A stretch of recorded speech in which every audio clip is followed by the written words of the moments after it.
Hey gang, Zippo. I had a little follow-up video. The last video I did was on the polishing of one of my North American Arms minis. I've polished 4 of them so far. Some I've left some of the things unpolished on them, like on the 1 5/8 I left the flutes unpolished. The way I did that was pretty simple. I just covered the insides of those with painter's masking tape and just used an X-Acto knife to go around the edge so that each of the flutes were protected from being buffed. And I didn't let the buffing wheel really dig in when I was doing that. So 1 5/8 was the first one that I polished. And I initially did it by hand, starting off with 400 grit paper and working my way all the way down to 1500 grit, and using the final 3000 grit polishing compound as before I got my buffing wheel and started using it. The second one that I polished was my 22 long rifle in 1 1/8 barrel, and this one was actually done. I started off with the abrasive paper just to block the sides, and I did that with each of these frames. Some of the frames come out just a little bit wavy, and so to eliminate those waves coming through, because they really show through when you're polishing something. To eliminate those waves from coming through, I went ahead and blocked the flat surfaces of the frame so that they were good and level before I started polishing. And I worked those all the way up to 800 grit before I started polishing with the cutting compound. But anyway, the Earl's the one you guys saw in the video that I did last. When I had it all apart, had it in pieces, and this is how she turned out. Really turned out pretty. Looks to me, it looks 100% better. Just a really beautiful gun. I did put the fluted cylinder in just to see what it would look like, and I like the way the fluted cylinder looks better in there, so I may go ahead and send this back in to North American Arms and have them time a 22 long rifle and 22 Magnum cylinder for me in the fluted, so I can use it on this. Then I did my 22 short after I did the 22 long rifle, and this was a full polish, and this was a full polish. It includes the hammer, the trigger, the flutes. Same thing on these two. Like I say, this one I didn't do the flutes on, and also my front sight on this one went missing in action. And when it went missing in action, I decided I was going to I took a nickel, cut a nickel down to the size and profile of the blade that I wanted, and that's what I put in place of the old sight. So I don't know how well we can see that. We'll try to get it up there so you guys can see that. I just changed the profile on it a bit. I'll show you a stalker here right next to it. That way you guys can see. See there? Just rounded stock. And this one just has, it's like a reverse Colt, because the Colts have the tall sight on the back. The older ones do anyway. But there's the 4 that I've polished, and to get a general idea of what you have to start to work with, I'll just pull my brake top out just because it's such a cool gun. I'll show you guys what we've got as far as the contrast goes. You guys can see the degree of work. There's quite a bit has to be done to get them polished up. North American Arms has a Curious Custom and Collectible shop, and that you can send yours in to have your items customized. In fact, thinking about sending in my 22 short and having a longer barrel put on it. One of the guys there said that he'd do that for me, no problem. So if I end up sending the Earl in for new cylinders, I'll send the short along. You guys might have noticed the short has white grips on it. They are actually, actually pre-banned ivory. I had the receipt and the packaging and everything before. Hey, sorry about that, guys. I had a quick little interruption there. But anyway, this is what they look like polished, and you can see the contrast. And I was talking about the ivory grips. These are pre-ban ivory that I had the purchase receipt for from back in the 1970s. My uncle had purchased a bit of ivory. I sent it off to a friend of mine, and his thanks was to make me a set of these grips, and he engraved my initials in it, or scrimshawed my initials in it, which super cool. So very, very treasured little grips there. They will forever be very near and dear to me. And just one other thing real quick, everybody's got their Ruger 1022s and their own ways of customizing and whatnot, and I'm no different. I've done a lot to my 1022. A lot of it I've done the gunsmithing myself, and I've done the customizations myself. So this here is a stock. I know the whole thing won't fit in the picture. This is stock beautifully. I mean, you can see the gorgeous wood in that. This is walnut. It's one of the older stocks, and I actually picked this up for 20 bucks at a grand opening of our newest, latest, and greatest gun shop here in town, which I probably will not be going back to because I don't like the way they do business.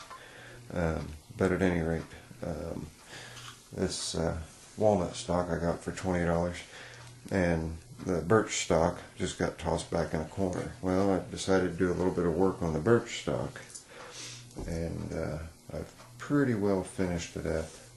Let me get this stuff all out of the way here so I can get that one in. And I wanted to make like a pistol grip, but I'm also going to do a collapsible stock that'll pivot off the base of the firearm.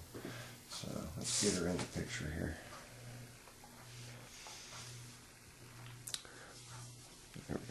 Yeah, we can just about get the whole thing in there. Now you can see this is the old birch stock. It was in the original configuration of that walnut stock that I just showed you guys, and I turned it into a pistol grip, and it's actually quite comfortable. And then the front, I eliminated the barrel band. I cut off the amount of wood that I needed to cut off to keep my length, but lose the barrel band, so I can still get my second hand up here. I will be adding a sling to it after I figure the buttstock on it. Now, I believe there's a law that states that you can't have a rifle where the front of your receiver to the back is less than 8 inches. I'm well over. I got 11 inches to back here, so I'm not worried about that. And I don't know if you guys can see the little shiny on there on that bolt. There you go. I also did a real careful honing job on my bolt and then polished it up on all the sides and everything that makes contact. But anyway, you guys see the shine and the finish on that stock, and you guys are probably never going to believe me when I tell you there's nothing on that wood. Nothing. I've worked in the cabinet making industry and woodworking for years and years and years, and what I actually did with this stock was, when I got it to the shape that I wanted, I took 400 grit wet sanding paper and actually sanded the wood wet and let that raise the grain. As it raised the grain, the 400 grit would pull the grain off of it, and I did that 2 or 3 times to get the grain all to raise up and to level out real nice. And once I got it to that point, I then stepped it up to 800 grit and did the same thing, wet sanded it with 800 grit, and the water didn't penetrate the wood hardly at all during the whole process. I didn't have it under the water, I just kept the sandpaper wet. So, or the emery paper, whatever you want to call it. Then the final step that got this sheen that's on it now is dry sanding with 1000 grit, and then oil sanding with, I actually use boiled linseed oil. Oil sanding with 1500 grit, and there's no oil, that you can't feel any oil, but this stock completely repels water. But that's just from a little bit of elbow grease. Just rubbing everything down with different graduations of emery paper. You guys can see the front profile on that very well. You see how that's been done.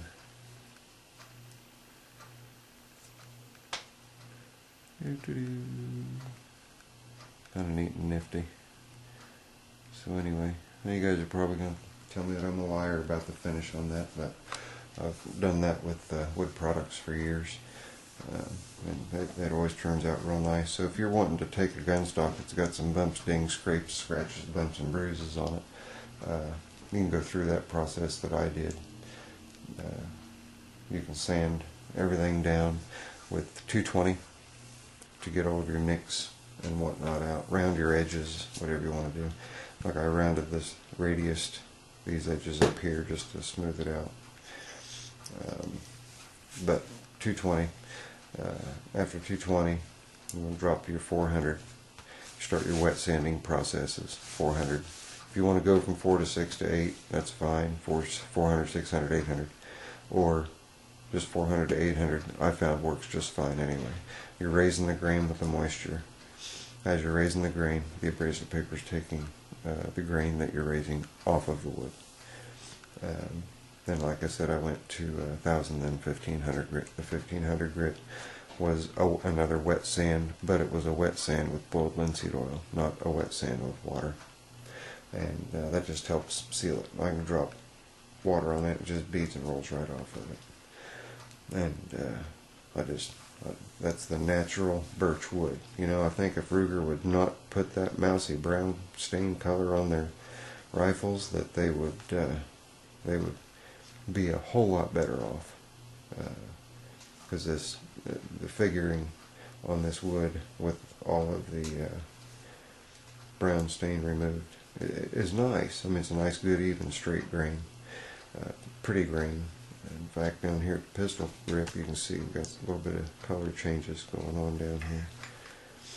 But anyway, there you have it. That's Zippo's version of a customized Ruger 1022 stock. When I get the buttstock on it, I'll probably do another video to show that.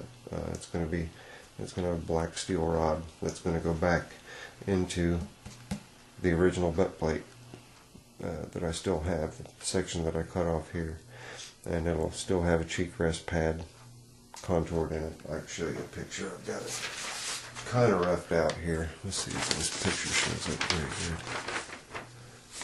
good. Yeah, you kind of see that.